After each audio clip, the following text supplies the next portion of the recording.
എല്ലാവർക്കും നമസ്കാരം. Welcome to Pekkaholics. എല്ലാവരും സുഖമായിട്ടിരിക്കുന്നു വിശ്വസിക്കുന്നു. അപ്പോൾ ഇന്നത്തെ വീഡിയോ നമ്മൾ ഉദ്ദേശിക്കുന്നത് പറഞ്ഞാൽ ഹോട്ടൽ മാനേജ്മെൻറ്റ് കോഴ്സുകളെ സംബന്ധിച്ചും എന്താണ് ഹോട്ടൽ മാനേജ്മെൻറ്റിനെ കുറിച്ചുള്ള കുറേ സംശയങ്ങൾ, എനിക്ക് ഏറ്റവും കൂടുതൽ മെസ്സേജുകൾ വരുന്നതും, അതുപോലെ തന്നെ നമ്മൾ ഏത് വീഡിയോ ഇട്ടാലും കൾണറി മാനേജ്മെൻറ്റിനെ കുറിച്ചും ആർട്സിനെ കുറിച്ചും അങ്ങനെ ഹോട്ടൽ സംബന്ധമായും ഷെഫ് കോഴ്സിനെ കുറിച്ച് സംബന്ധമായ കുറേ ചോദ്യങ്ങളൊക്കെ വരുന്നുണ്ട്. അപ്പോൾ ഞാൻ എന്തായാലും ഓർത്ത് അങ്ങനെ ഒരു വീഡിയോ എന്തായാലും ചെയ്യണം. അപ്പം ഈ വീഡിയോ സ്കിപ്പ് ചെയ്യാതെ കാണുക. ഈ വീഡിയോ ഉപകാരപ്പെടും എന്ന് നിങ്ങൾക്ക് തോന്നുന്ന ആളുകൾക്ക് ഷെയർ ചെയ്യുക. വീഡിയോ ഇഷ്ടപ്പെടുകയാണെങ്കിൽ ലൈക്ക് ചെയ്യുക. ചാനൽ സബ്സ്ക്രൈബ് ചെയ്യാത്തവർ ചാനൽ സബ്സ്ക്രൈബ് ചെയ്യുക. അപ്പോൾ നമുക്ക് നേരെ വീഡിയോയിലേക്ക് പോകാം.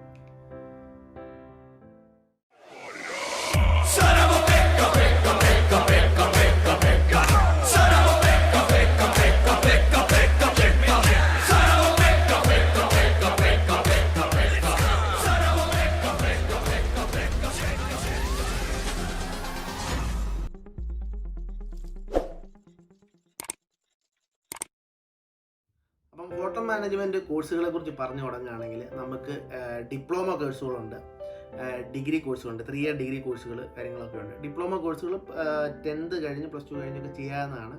1 ഇയർ ആണ് മിക്ക കോഴ്സുകൾ, അല്ലെങ്കിൽ 1 ഇയർ 2 ഇയർ ആണ്. എൻ്റെ അഭിപ്രായത്തിൽ ഡിഗ്രി ചെയ്യുന്നതാണ് എപ്പോഴും നല്ലത്. ഡിഗ്രി കോഴ്സുകൾ വരുവാണെങ്കിൽ IHM ഒരു കോഴ്സുണ്ട്. അത് സെൻട്രൽ ഗവൺമെൻറ് വരുന്നതാണ്. NCHMCT യൂണിവേഴ്സിറ്റി അണ്ടർ വരുന്ന ഒരു കോഴ്സാണ് IHM. BSc H&H എന്നാണ് കോഴ്സിൻ്റെ പേര്. Bachelor in hospitality and hotel administration. അതാണ് ഞാൻ ചെയ്ത കോഴ്സ്. ഇനിയും വരുന്ന കോഴ്സുകൾ എന്ന് പറഞ്ഞാൽ BHM ഉണ്ട്, അതൊരു 4 ഇയർ കോഴ്സാണ്. കൾണറി ആർട്സ് ഉണ്ട്, പിന്നെ കാറ്ററിംഗ് സയൻസ്. ഇതൊക്കെയാണ് സാധാരണ വരുന്ന കോഴ്സുകൾ. നമുക്ക് IHM കോഴ്സ് ഇപ്പം അവൈലബിൾ ആയിട്ടുള്ള അല്ലെങ്കിൽ ഇപ്പം റൺ ചെയ്യുന്ന കോളേജുകൾ എന്ന് പറഞ്ഞാൽ oriental school of hotel management ഉണ്ട്, അവിടെയാണ് ഞാൻ പഠിച്ചത്. IHM കോവളമുണ്ട്. പിന്നെ ഇന്ത്യയിൽ തന്നെ ഇഷ്ടം പോലെ കോളേജുകളും കാര്യങ്ങളൊക്കെ IHM അണ്ടറിൽ വരുന്നുണ്ട്. അത് പക്ഷേ കുറച്ചുകൂടെ ഡിഫിക്കൽട്ടാണെന്ന് പറയാൻ പറ്റില്ല, എന്നാലും കുറച്ചുകൂടെ കംപ്രസ്ഡ് ആയിട്ടുള്ള അല്ലെങ്കിൽ കുറച്ചുകൂടെ ഡീറ്റെയിൽ ആയിട്ടൊരു കോഴ്സാണ്. അതിന് ഞാൻ ചെയ്ത സമയത്ത് എൻട്രൻസും കാര്യങ്ങളൊക്കെ ഉണ്ട്, എനിക്കിപ്പോഴും ഉണ്ടെന്നാണ് എൻ്റെ വിശ്വാസം. ഇനിയും ഞാൻ ഈ ഹോട്ടൽ മാനേജ്മെൻറ്റിനെ കുറിച്ച് പറയുവാണെങ്കിൽ അങ്ങ് ഇത് വലിയൊരു ടോപ്പിക്കായിട്ടാണ് പോകുന്നത്. പക്ഷേ ഞാൻ മാക്സിമം കുറച്ച് കംപ്രസ് ചെയ്ത് കുക്കിംഗ് അല്ലെങ്കിൽ ഷെഫ് ജോബ് എങ്ങനെ ചൂസ് ചെയ്യാം അല്ലെങ്കിൽ അതിനെക്കുറിച്ചാണ് പറയാൻ ഉദ്ദേശിക്കുന്നത്. അതിന് മുമ്പായിട്ട് ഹോട്ടൽ മാനേജ്മെൻറ്റിനെ കുറിച്ച് ചെറിയൊരു ഇൻട്രൊഡക്ഷൻ തരാം. ഹോട്ടൽ മാനേജ്മെൻറ്റിൽ വരുന്ന 4 കാറ്റഗറി അല്ലെങ്കിൽ 4 ഡിപ്പാർട്ട്മെൻറ്റായിട്ടാണ് മാറുന്നത് ഹോട്ടലിലൊരു ഓപ്പറേഷൻ വരുന്നത്. അതിന് F&B സർവീസ് വരും, F&B ഫുഡ് പ്രൊഡക്ഷൻ വരും, ഫ്രണ്ട് ഓഫീസ് വരും, ഹൗസ് കീപ്പിംഗ് വരും. പറഞ്ഞ പോലെ തന്നെ ഫ്രണ്ട് ഓഫീസ് എന്ന് പറഞ്ഞതാണ് നമ്മൾ ഫസ്റ്റ് ഒരു ഹോട്ടലിലേക്ക്, ഒരു 5 സ്റ്റാർ ഹോട്ടലിലേക്കോ അല്ലെങ്കിൽ നമ്മൾ എവിടെയെങ്കിലും ചെന്നാലും ഫസ്റ്റ് കാണുന്ന റിസപ്ഷൻ ഇരിക്കുന്ന ആൾക്കാർ, നമുക്ക് റൂംസ് ബുക്ക് ചെയ്യുന്നവർ, അതിനുവേണ്ടി നമ്മൾ കാണുന്ന ആൾക്കാരാണ് ഈ ഫ്രണ്ട് ഓഫീസ് ഇരിക്കുന്നത്. അപ്പം നമുക്ക് അതൊരു ഡിപ്പാർട്ട്മെൻറ്റ് മാത്രമായിട്ടാണ്. അവരാണ് ഈ ബുക്കിംഗ്, റിസർവേഷൻ, ബാക്കി കാര്യങ്ങളെല്ലാം ചെയ്യുന്നത്. അത് കഴിഞ്ഞ് പിന്നെ വരുന്നതാണ് F&B സർവീസ്. F&B സർവീസാണ് നമുക്ക് ഫുഡ് സെർവ് ചെയ്യുന്നത്, ബാർട്ടൻഡേഴ്സ്, അങ്ങനെ കാര്യങ്ങളൊക്കെ വരുന്നതാണ് F&B സർവീസ്. ഫുഡ് പ്രൊഡക്ഷൻ ഡിപ്പാർട്ട്മെൻറ്റാണ് kitchen, back of the house ആയിട്ടാണ് അവർ വരുന്നത്. ഫുഡ് കാര്യങ്ങളൊക്കെ ഉണ്ടാക്കുക എല്ലാം ചെയ്യുന്നതാണ് ഷെഫ് ജോബ് കണ്ടു വരുന്നതാണ് food production department. House keeping ഡിപ്പാർട്ട്മെൻറ്റിൻ്റെ വരുന്നതെന്ന് പറഞ്ഞാൽ ഹോട്ടൽ നീറ്റ് ആൻഡ് ക്ലീൻ ആയിട്ട് അവരാണ് ഇതിൻ്റെ ബാക്കിലെല്ലാം നിൽക്കുന്നത്. റൂംസ് എല്ലാം ക്ലീനായിട്ട് സൂക്ഷിക്കുക, ഹോട്ടലിലെ പ്രിമിസസുകളെല്ലാം നീറ്റായിട്ട് ചെയ്യുക, എന്തെങ്കിലും പ്രോഗ്രാംസ് പറയുമ്പോൾ അറേഞ്ച് ചെയ്യുക, ഹോട്ടലിലെ ഓരോ ഡെക്കറേഷൻസ് ഒക്കെ അറേഞ്ച് ചെയ്യുക. ഇതൊക്കെയാണ് ഹൗസ് കീപ്പിംഗ് ഡിപ്പാർട്ട്മെൻറ്റ് കീഴിൽ വരുന്നത്. ഇനി നമുക്ക് കൾണറി അല്ലെങ്കിൽ ഒരു ഷെഫിൻ്റെ കോഴ്സ് എങ്ങനെ സെലക്ട് ചെയ്യാം അതിനെക്കുറിച്ച് നമുക്ക് പറഞ്ഞു പോകാം. അപ്പോൾ നമ്മുടെ ഈ 3 ഇയർ ഡിഗ്രി പ്രോഗ്രാമിനെ കുറിച്ചാണ് ഞാൻ കൂടുതലായിട്ട് പറയുന്നത്. ഞാനത് എങ്ങനെയാണ് ചെയ്തത്, അല്ലെങ്കിൽ എൻ്റെ കോഴ്സിൻ്റെ കാര്യങ്ങൾ സംബന്ധമായ ഡീറ്റെയിൽ ആണ്. ഞാൻ എങ്ങനെ ഷെഫായി അല്ലെങ്കിൽ എങ്ങനെ കാനഡയിലേക്ക് എത്തി എന്നുള്ളതിനെ കുറിച്ച് ഒരു വീഡിയോ ചെയ്തിട്ടുണ്ട്. താല്പര്യമുള്ളവർക്ക് കയറി നമുക്ക് ഐക്കൺ കൊടുത്തേക്കാം, താല്പര്യമുള്ളവർ കയറി കാണുക. അപ്പം നമ്മളൊരു 3 ഇയർ ഡിഗ്രി പ്രോഗ്രാം അല്ലെങ്കിൽ 4 ഇയർ ഡിഗ്രി പ്രോഗ്രാം ചെയ്യുന്നവരാണെങ്കിൽ ഫൈനൽ ഇയർ ഒക്കെ ആകുമ്പോഴത്തേക്കും നമുക്കൊരു ഐഡിയ കിട്ടുക, അല്ലെങ്കിൽ നമ്മളൊരു ഡിപ്പാർട്ട്മെൻറ്റിലേക്ക് മാറാൻ തീരുമാനിച്ചു. ഇപ്പോൾ ഞാൻ കുക്കിങ്ങിനെ കുറിച്ച് അല്ലെങ്കിൽ ഷെഫ് ജോബിനെ കുറിച്ചാണ് സ്പെസിഫിക് ആയിട്ട് പറയുന്നത്. നമ്മൾ കോഴ്സ് കംപ്ലീറ്റ് ചെയ്തു, നമുക്കൊരു ജോബ് ഇൻ്റർവ്യൂ ഒക്കെ വന്നു, നമ്മളത് ക്ലിയർ ചെയ്തു. ഫസ്റ്റ് നമ്മൾ ചിലപ്പോൾ ഒരു ജോബ് ട്രെയിനി ആയിട്ട്, ചിലപ്പോഴെല്ലാം ജോബ് ട്രെയിനി ആയിട്ടാണ് പോകുന്നത് കൂടുതലും, അല്ലെങ്കിൽ മാനേജ്മെൻറ്റ് ട്രെയിനി. എന്തായാലും ആദ്യമേ നമ്മൾ സ്വപ്നം കാണുന്ന പോലെ നേരെ നേരെ കിച്ചണിലേക്ക് ചെന്ന് ഫുഡ് അടിക്കുന്ന പരിപാടിയൊന്നും അല്ല. നമ്മൾ ആദ്യമേ ചെറിയ ചെറിയ ജോലികൾ എന്നാണ് അവർ ചെയ്യുന്നത്. നമുക്ക് ആ ട്രെയിനിങ് പീരീഡ് ഒരു വളരെ ഇമ്പോർട്ടൻ്റ് ആയ ഒരു ഫൗണ്ടേഷനാണ്. അതിൽ പിടിച്ച് നിൽക്കുന്നതിലാണ് ബാക്കി നിങ്ങളുടെ ഫ്യൂച്ചറിൻ്റെ കാര്യങ്ങളെല്ലാം നിൽക്കുന്നത്. അപ്പോൾ അത് നല്ല ഇച്ചിരി സ്ട്രഗ്ലിംഗ് ആയിട്ടുള്ള പരിപാടി തന്നെയാണ്. അപ്പം അത് കംപ്ലീറ്റ് ചെയ്തതിന് ശേഷമാണ് നമ്മുടെ ഓരോരോ ഹൈറാർക്കി ആയിട്ട് കയറി വരുന്നത്. ഇപ്പോൾ ഒരു ബേസിക് ഐഡിയ ആണ് ഞാൻ ഇതിൽ കൂടെ പറയാൻ ഉദ്ദേശിക്കുന്നത്. ഇനിയും കാനഡയിലുള്ള കോഴ്സുകൾ, അപ്പോൾ അതേക്കുറിച്ചാണ് കൂടുതലും സംശയങ്ങൾ വരുന്നത്. കാനഡയിലുള്ള കോഴ്സുകൾ എന്ന് പറഞ്ഞാൽ സ്പെസിഫിക്കായിട്ട് ഷെഫ് ജോബിന് വേണ്ടി നോക്കുന്നവർക്കുള്ള കോഴ്സുകളാണ്. കൾണറി മാനേജ്മെൻറ്റ്, കൾണറി ആർട്സ്, അങ്ങനെ അതിൻ്റെ തന്നെ കുറേ കോഴ്സുണ്ട്. ഇതാണ് ബേസിക്കായിട്ട് പറയാൻ പറ്റുന്ന 2 കോഴ്സുകൾ. കൾണറി മാനേജ്മെൻറ്റ് എന്ന് പറയുന്നത് ഒരു റെസ്റ്റോറൻറ്റ് റണ്ണ് ചെയ്യാൻ, ഒരു കിച്ചൺ റണ്ണ് ചെയ്യാൻ വേണ്ടി എല്ലാ കാര്യങ്ങളും നമ്മൾ ആ മാനേജ്മെൻറ്റ് കോഴ്സിൽ കൂടെ പഠിക്കുന്നതാണ്. ഒരു റെസിപ്പി സെറ്റ് ചെയ്യുന്നത് എങ്ങനെയാണ്, ഒരു മെനു സെറ്റ് ചെയ്യുന്നത് എങ്ങനെയാണ്, ഒരു പോർഷൻ സൈസ്, കോസ്റ്റിങ്. അപ്പം അങ്ങനെ കുറേ കാര്യങ്ങൾ നമ്മൾ ഇപ്പം പറയുവാണെങ്കിൽ കുറേ ടോപ്പിക്കുകൾ വരും. ഇപ്പം വൈൻ ടേസ്റ്റിങ്, വൈൻ ഫുഡുമായിട്ട് പെയർ ചെയ്യുന്നത്, അങ്ങനെ കുറേ ടോപ്പിക്കുകൾ കൾണറി മാനേജ്മെൻറ്റ് അണ്ടർ വരും. എങ്ങനെ ഒരു ബിസിനസ് റണ്ണ് ചെയ്യുക, അല്ലെങ്കിൽ ഒരു റെസ്റ്റോറൻറ്റ് ഒരു ഷെഫിൻ്റെ അണ്ടർ വരുമ്പോഴത്തേക്ക് എങ്ങനെ അത് പ്രോഫിറ്റബിളായിട്ടും എങ്ങനെ. അപ്പം അതാണ് ഈ കോഴ്സ്, കൾണറി മാനേജ്മെൻറ്റ് കോഴ്സ് എന്ന് പറയുന്നത്. അത് കുറച്ചും കൂടെ ഇലാബറേറ്റഡ് ആയിട്ടാണ്. നമ്മൾ കുറേ കാര്യങ്ങളൂടെ അതിൻ്റെ അകത്ത്, കുക്കിംഗ് മാത്രമല്ല അതിൻ്റെ എല്ലാ കമ്പോണൻറ്റ്സ് നമ്മൾ പഠിക്കുന്നുണ്ട്. കൾണറി ആർട്സ് എന്ന് പറയുമ്പോൾ സ്പെസിഫിക് ആയിട്ട് കുക്കിംഗ് സ്കിൽസ് ഡെവലപ്പ് ചെയ്യാൻ വേണ്ടി മാത്രമായിട്ട് കോഴ്സാണ് കൾണറി ആർട്സ് എന്ന് പറയുന്നത്. അതിൽ ബേക്കിംഗ് ഉണ്ട്, പിന്നെ എന്തൊക്കെ ടെക്നിക്സ് ആണ് വരുന്നത്, എന്തൊക്കെ കുക്കിങ്ങിനുമായിട്ട് റിലേറ്റഡ് ഉള്ള കൂടുതൽ ടൈമും അവർ കിച്ചണിൽ തന്നെയാണ് സ്പെൻഡ് ചെയ്യുന്നത്. പിന്നെയും ഡിവൈഡ് ചെയ്യുകയാണെങ്കിൽ ബേക്കറി മാത്രമായിട്ട്, ബേക്കറി, കൺഫെക്ഷണറി, അങ്ങനെ അത് മാത്രമായിട്ട് സ്പെസിഫിക് കോഴ്സുകളും കാര്യങ്ങളൊക്കെ ഉണ്ട്. അപ്പം അങ്ങനെയാണ് ഒരു കോഴ്സിനെ കുറിച്ച് ചെറിയൊരു ഐഡിയ തരുവാണെങ്കിൽ വരുന്നത്. ഇവിടുത്തെ ഫീ ഇപ്പോൾ വരുന്നതെന്ന് പറഞ്ഞാൽ അറൗണ്ട് ഡിപ്ലോമ കോഴ്സിന് വരുന്നതെന്ന് പറഞ്ഞാൽ പെർ സെമസ്റ്റർ $8,000 അടുത്ത് വരുന്നുണ്ട്. അറൗണ്ട് 4 സെമസ്റ്ററാണ് വരുന്നത്. അതിനിടയ്ക്ക് തന്നെ നമുക്ക് ഇൻഡസ്ട്രിയൽ ട്രെയിനിങ് നാട്ടിൽ പറയാൻ തുടങ്ങി, ഇവിടെ കോപ്പ് എന്നാണ് പറയുന്നത്, നമുക്ക് അതും ഇതിൻ്റെ ഇടയ്ക്ക് തന്നെ വരുന്നുണ്ട്. അപ്പം കാനഡയിലാണെങ്കിലും നാട്ടിലാണെങ്കിലും ഈ കോഴ്സുകൾക്ക് വേണ്ട മിനിമം ക്രൈറ്റീരിയ +2 ആണ്. ഡിഗ്രി കോഴ്സുകളുടെ കാര്യമാണ്, അല്ലെങ്കിൽ നാട്ടിൽ ഡിഗ്രിയും ഇവിടുത്തെ ഡിപ്ലോമ കോഴ്സുകൾക്ക് +2 ആണ് മിനിമം ക്രൈറ്റീരിയ പറയുന്നത്. അതിൽ അറൗണ്ട് ഒരു $8,000 അടുത്താണ് ഒരു സെമസ്റ്ററിൻ്റെ ഫീയും വരുന്നത്. അപ്പം നമുക്കിനിയിപ്പം കോഴ്സുകളെ കുറിച്ച് ഡീറ്റെയിൽ ആയിട്ട് പറയുവാണെങ്കിൽ ഇഷ്ടം പോലെ എന്ന് പറഞ്ഞാൽ, ഇത് ഞാൻ മെയിനായിട്ട് പറഞ്ഞത് തന്നെ കൾണറി മാനേജ്മെൻറ്റും കൾണറി ആർട്സുമാണ് ഇതിൻ്റെ മെയിൻ ഡിഫറൻസ് ആയിട്ട് വരുന്നത്. അതിൻ്റെ തന്നെ കുറേ ബ്രാഞ്ചസ് പോലെ തന്നെ, അല്ലെങ്കിൽ പല ഇൻഡിവിജ്വലായിട്ട് നമുക്ക് തന്നെ ഒരു സ്പെസിഫിക് ആയിട്ട് ട്രെയിൻ ചെയ്യാൻ പറ്റുന്ന കുറേ കോഴ്സുകളുണ്ട്.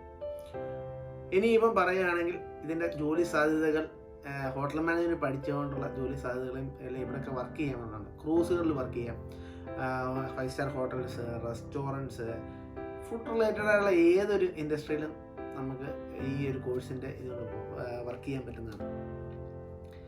ഇനി ഹോട്ടൽ മാനേജ്മെൻറ്റ് എടുക്കുക അല്ലെങ്കിൽ കൾണറി കുക്കിംഗ് മേഖലയിലേക്ക് അല്ലെങ്കിൽ ഫീൽഡിലേക്ക് വരുന്നവർക്ക് വേണ്ടിയുള്ള കുറേ സംശയങ്ങളാണ്. ഇത് പഠിക്കാൻ എളുപ്പമാണോ, ഇത് എങ്ങനെയുണ്ട്, കൂടുതൽ ഇപ്പം നമുക്കൊരു സിമ്പിളായി ജനറലൈസ് ചെയ്യാൻ കുറച്ച് നമുക്കൊരു എക്സാമ്പിൾ പറയാം. ഈ ഒരു ഫീൽഡിലേക്ക് വരാൻ 2-3 കാറ്റഗറി ടൈപ്പ് ആൾക്കാരാണ് ശ്രദ്ധിക്കുന്നത്. ഒന്ന്, ഒരു ഈ കുക്കിംഗ് ഇൻഡസ്ട്രിയോട് അല്ലെങ്കിൽ ഫുഡിനോട് നല്ല പാഷൻ ഉള്ള, ഈ ജോലി ചെയ്യണം, നമുക്ക് വളരെ ഇൻട്രസ്റ്റഡ് ഉള്ള ആൾക്കാർ കുറച്ച് പേരുണ്ട്, അതൊരു ടൈപ്പ് വരും. ചിലർ വീട്ടുകാരുടെ നിർബന്ധത്തിൽ ഒരാൾ പഠിച്ചു ഹോട്ടൽ മാനേജ്മെൻറ്റ് നല്ല ജോലിയോടെ വർക്ക് ചെയ്യുന്നുണ്ട്, അപ്പം അതിൻ്റെ പേരിൽ എൻജിനീയറിംഗ് ഒന്നും പോകണ്ട എന്നുള്ള രീതിയിലൊക്കെ ഇങ്ങനെ തള്ളി വിടുന്ന കുറച്ച് പേരുണ്ട്. പിന്നെ കുറച്ച് പേര് ചിന്തിക്കുന്നത് കുക്കിംഗ് ഒക്കെ അല്ലേ എളുപ്പം, എന്ത് പഠിക്കാനേ, ചുമ്മാ ഉണ്ടാക്കിയാൽ പോരെ എന്നുള്ളൊരു മൈൻഡ് സെറ്റിലൂടെ എന്ന് പറഞ്ഞാൽ അതിനെക്കുറിച്ച് ഒരു വലിയ ധാരണ ഇല്ലാത്ത വരുന്ന കുറച്ച് പേരുണ്ട്. അപ്പോൾ അവർക്ക് എല്ലാവരും കൂടി ചേർത്താണ് ഞാനിത് പറയുന്നത്. കുക്കിംഗ് ഇൻഡസ്ട്രി വളരെ ഇൻട്രസ്റ്റിംഗ് ആയിട്ടൊരു ഒരു സെക്ഷനാണ്. അതിന് നല്ല താല്പര്യത്തോട് വന്നാൽ മാത്രമേ കാര്യമുള്ളൂ. താല്പര്യം വരായ്മയൊന്നുമില്ല, പക്ഷേ അത് നമ്മൾ എങ്ങനെ ഉൾക്കൊള്ളുന്നു, നമ്മൾ അതിൽ തന്നെ ഒരു പാഷൻ ഉണ്ടെങ്കിൽ ഈ ഫീൽഡ് നല്ല രീതിയിൽ രക്ഷപ്പെട്ട് നല്ല പൊസിഷനിലേക്കും നല്ല രീതിയിൽ പോകാനുള്ള ചാൻസസുകളുണ്ട്. നിങ്ങൾ താല്പര്യം ഉണ്ടെങ്കിൽ മാത്രം ഒരാളുടെ വാക്ക് കേട്ടിട്ട് അതുപോലെ തന്നെ ഇതിലേക്ക് ഇറങ്ങരുത്. അതുപോലെ തന്നെ നിങ്ങളെ നിരുത്സാഹപ്പെടുത്തുന്നവരുടെ മുന്നോട്ട് തന്നെ പറയുന്നത്. ചിലർ പറയും അതൊന്നും പോകണ്ട, culinary കോഴ്സ് അല്ലെങ്കിൽ കുക്കാകാൻ പോകുന്നത്. എന്നോടൊക്കെ ഞാനൊക്കെ ചെയ്യുന്ന സമയത്തൊക്കെ എനിക്ക് ഇഷ്ടംപോലെ ആൾക്കാർ പറഞ്ഞു നിനക്ക് വേറെ പണിയൊന്നുമില്ല, നീ കുക്കാകാൻ പോകുന്നു. നമ്മൾ അതൊന്നും അങ്ങനെയും ചിന്തിക്കേണ്ട കാര്യമില്ല. നിങ്ങൾക്ക് ഇതാണ് താല്പര്യം എന്ന് തോന്നുന്നുണ്ടെങ്കിൽ നിങ്ങൾ ഇൻഡസ്ട്രിയിൽ ഇറങ്ങിക്കോളൂ, നിങ്ങളൊന്നും പേടിക്കണ്ട. പക്ഷേ ഞാൻ അപ്പോഴും പറയുന്നത് നെഗറ്റീവ് അടിക്കാൻ തോന്നരുത്. ബുദ്ധിമുട്ടുകളുണ്ട്, നമുക്ക് അത് ആ ബുദ്ധിമുട്ടുകൾ ഒരു എൻജോയ് ചെയ്യണം. ആദ്യത്തെ കുറച്ച് സ്റ്റേജുകൾ കുറച്ച് കഷ്ടപ്പാടാണ്. ഏത് ജോലിയെ പോലെയാണെങ്കിലും ആദ്യത്തെ കുറച്ച് നാൾ കഷ്ടപ്പാടാണ്. ലോങ് അവേഴ്സ് ഷിഫ്റ്റുകളാണ് വരുന്നത്. ബാക്കി ജോലികൾ പോലെ കുറച്ച് ഹൈ പ്രഷറായിട്ടുള്ള അല്ലെങ്കിൽ ചൂടിൻ്റെയും എല്ലാത്തിനും ഇടയ്ക്ക് നിന്ന് ചെയ്യുന്ന ജോലി ആയതുകൊണ്ട് മടുക്കാനുള്ള ചാൻസോ അല്ലെങ്കിൽ നമുക്ക് ഓരോരുത്തരുടെ മെൻറ്റാലിറ്റി പോലിരിക്കും. ഇതിനുള്ള പാഷൻ അനുസരിച്ചിരിക്കും നമ്മൾ എത്രത്തോളം ഇതിൽ പിടിച്ച് നിൽക്കുന്നു എന്നുള്ളത്. എന്തായാലും നമുക്ക് എൻജോയ് ചെയ്യാം പറ്റിയൊരു ഇത് തന്നെയാണ്. ഇഷ്ടം പോലെ വെറൈറ്റീസ് ഇൻഗ്രീഡിയൻസ് നമുക്ക് കാണാം. നമ്മൾ ഇതുവരെ മനസ്സിൽ ചിന്തിച്ചിരിക്കുന്ന പല ഐറ്റംസ് നമുക്ക് കാണാം, ടേസ്റ്റ് ചെയ്യാം. അങ്ങനെയൊക്കെ ഉള്ളതുകൊണ്ട് നമുക്കിപ്പം നമ്മുടെ പാഷനെ ഫോളോ ചെയ്യുക. എന്ത് ഇത് വന്നെന്ന് പറഞ്ഞാലും നമ്മുടെ പാഷനെ ഫോളോ ചെയ്തുകൊണ്ട് പോയിക്കൊണ്ടേയിരിക്കുക. ഈ ഇൻഡസ്ട്രി ഇപ്പോൾ കൊറോണയുടെ ഇതുകൊണ്ട് നമുക്ക് തന്നെയാണ് ഏറ്റവും കൂടുതൽ ഈ ഹോട്ടൽ ഇൻഡസ്ട്രിയാണ് ഏറ്റവും കൂടുതൽ പണി കിട്ടിയിരിക്കുന്നത്. പക്ഷേ ഇതൊക്കെ മാറട്ടെ എന്ന് വിശ്വസിക്കുന്നു. അപ്പം ഈ ഒരു ഇൻഡസ്ട്രിയിലേക്ക് വരാൻ താല്പര്യമുള്ളവർ മടിച്ചൊന്നും നിൽക്കേണ്ട. പക്ഷേ ഞാൻ എപ്പോഴും പറയുന്നു, താല്പര്യമുള്ളവർ മാത്രം ഇറങ്ങുക. പഠിക്കാനുണ്ടോ എന്ന് ചോദിച്ചു കഴിഞ്ഞാൽ അത്യാവശ്യം പഠിക്കാനുണ്ട്. നിങ്ങൾ വിചാരിക്കുന്ന പോലെ അത്ര ഇപ്പം ചിലർക്ക് എൻജിനീയറിംഗ് പോലെ അത്ര ടഫാണോ, അപ്പം അതിന് ഓരോരുത്തർക്ക് ഓരോ ഫീൽഡിനും ഓരോരോ ഡിഫിക്കൽട്ടായിട്ടുള്ള ഒരു ഇതാണല്ലോ. അപ്പം മാനേജ്മെൻറ്റ് കോഴ്സുകൾ വരുമ്പോഴത്തേക്കും നമുക്കിപ്പം ജസ്റ്റ് കുക്കിംഗ് മാത്രമല്ല വരുന്നത്. ഇപ്പം ഇതിനകത്ത് നമുക്ക് അക്കൗണ്ടിങ്, കമ്പ്യൂട്ടർ, എങ്ങനെയാണ് പറയണത്, അപ്പം പല പല പല പല കോഴ്സുകളുണ്ട്. നമുക്ക് വൈനുകളെ കുറിച്ച് പഠിക്കണം, മീറ്റ്സുകൾ, കുക്കിംഗ് മെത്തേഡ്സുകൾ. അപ്പം അത്യാവശ്യം പഠിക്കാനൊക്കെ ഉള്ളതുണ്ട്. എന്തായാലും അല്ലെങ്കിൽ 3 ഇയർ ഡിഗ്രി പ്രോഗ്രാമായിട്ടോ അല്ലെങ്കിൽ 2 ഇയർ ഡിപ്ലോമ പ്രോഗ്രാമായിട്ടൊന്നും നടന്നു പോകത്തില്ലല്ലോ. അത്ര സിമ്പിളല്ല. എന്നാൽ നമുക്ക് ഒരു ഇൻട്രസ്റ്റ് ഉണ്ട്, താല്പര്യം ഉണ്ടെന്നൊക്കെ ഉണ്ടെങ്കിൽ അത്യാവശ്യം നല്ല രീതിയിൽ പഠിച്ച് പാസ്സാകാം. നല്ല ജോലിയും കാര്യങ്ങളൊക്കെ കിട്ടുകയും ചെയ്യും. ആദ്യത്തെ കുറച്ച് സ്റ്റേജുകൾ മാത്രം കുറച്ച് സ്ട്രഗ്ലിംഗ് ആണ്. കാനഡയിലെ culinary അല്ലെങ്കിൽ ഈ കുക്കിംഗ് റിലേറ്റഡ് ആയിട്ട് കുറച്ച് കോഴ്സുകൾ പ്രൊവൈഡ് ചെയ്യുന്ന കുറച്ച് കോളേജുകളുണ്ട്. അതിന് മെയിനായിട്ട് ജോർജ് ബ്രൗൺ ഉണ്ട്, സെൻറ്റിനിയൽ, ഫ്ലെമിംഗ് കോളേജ്, ദുർഗം കോളേജ്, അങ്ങനെ കുറച്ചേറെ കോളേജുകളും ഉണ്ട്. അവർ ഇഷ്ടംപോലെ വൈഡ് വെറൈറ്റി അല്ലെങ്കിൽ ഇഷ്ടംപോലെ നമുക്ക് കോഴ്സുകൾ സെലക്ട് ചെയ്യാനുള്ള ഓപ്ഷനും വരുന്നുണ്ട്. അപ്പം ഏത് കോഴ്സാണ് സെലക്ട് ചെയ്യേണ്ടത് എന്നൊരു ചോദ്യം വന്നാൽ എന്നോട് ചോദിച്ചാൽ ഞാനും എന്താ പറയുന്നത് അറിയത്തില്ല. അപ്പം നിങ്ങളുടെ ഇഷ്ടം അനുസരിച്ച് നിങ്ങൾക്ക് ഇപ്പം culinary മാനേജ്മെൻ്റ് ആണെങ്കിലോ അല്ലെങ്കിൽ നിങ്ങളുടെ ഒരു ഇൻട്രസ്റ്റ്, അതിപ്പോൾ നമുക്കത് എങ്ങനെ അത് പറയേണ്ടതെന്ന് എനിക്ക് അറിയത്തില്ല. ഇപ്പം നമുക്ക് ബേക്കിംഗ് താല്പര്യമുള്ളവർക്കാണ് ബേക്കിംഗ് കോഴ്സുകളിലേക്ക് മാത്രമായിട്ട് പോകാം. ഇത് മൊത്തത്തിലേക്ക് culinary മാനേജ്മെൻറ്റ് കോഴ്സായിട്ട് ഉള്ള റിലേഷനായിട്ടാണെങ്കിൽ മാനേജ്മെൻറ്റ് എടുക്കുക. കുക്കിങ്ങിൻ്റെ താല്പര്യമുള്ളവർ ആർട്സ്. അങ്ങനെ ഇപ്പോൾ നമുക്കിപ്പോൾ സ്പെസിഫിക് കോഴ്സ് നിങ്ങൾക്ക് വേണ്ടി സെലക്ട് ചെയ്ത് തരാൻ പറഞ്ഞാൽ വലിയ പാടായിപ്പോൾ. എന്തായാലും ഇതിനെക്കുറിച്ചുള്ള ബേസിക്കാണ് കുക്കിംഗ്, അല്ലെങ്കിൽ എന്താണ് ഇതിൻ്റെ ഒരു ബേസിക് ആണ് ഇതിനെക്കുറിച്ചെല്ലാം പഠിക്കുന്നത്. ഇത് എക്സ്പീരിയൻസ് കൊണ്ട് മാത്രമാണ് നമ്മൾ കയറി നമ്മുടെ ഹൈറാർക്കിയിലേക്ക് നമ്മുടെ പൊസിഷൻസ് ഒക്കെ കൂടി വരുന്നത് നമ്മുടെ എക്സ്പീരിയൻസും നമ്മുടെ സ്കില്ലും കൊണ്ടുമാണ്. അപ്പം culinary management, culinary arts, hotel management ഇതിനെക്കുറിച്ചൊക്കെ ചെറിയൊരു ഐഡിയ തരിക എന്നാണ് എൻ്റെ ഈ വീഡിയോ കൊണ്ട് ഉദ്ദേശിച്ചത്. അപ്പം നിങ്ങൾക്ക് ഈ വീഡിയോ ഇഷ്ടമായെങ്കിൽ ഷെയർ ചെയ്യുക, ലൈക്ക് ചെയ്യുക.